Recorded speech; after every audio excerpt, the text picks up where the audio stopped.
Relationship Marketing Engine dashboard.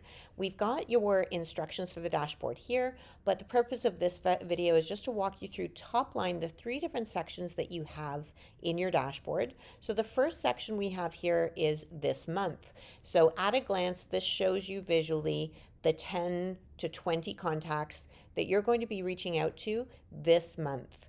And there's 2 different views for your monthly connections. There's your temperature view, which shows me my hot plus prospects, my hot prospects, my warm prospects, and my cold prospects.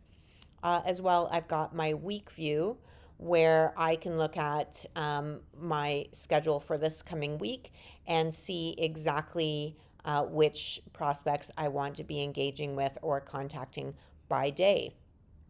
The second section I have here is my little black book of contacts. So this is really the section that you're going to be focused on updating on a regular basis as you meet new people, as you think about people that you maybe already know or have come into contact with. You're going to be building out your contact database here and adding new contacts as you think about them.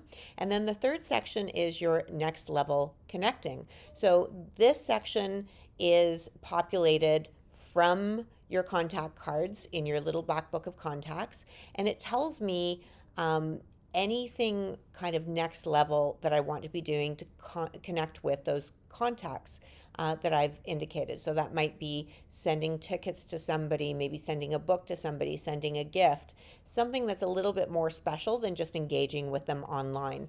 And it's broken out by date, so I can focus on what do I need to do today, what do I need to do in the next week, and then what do I need to do in the next month.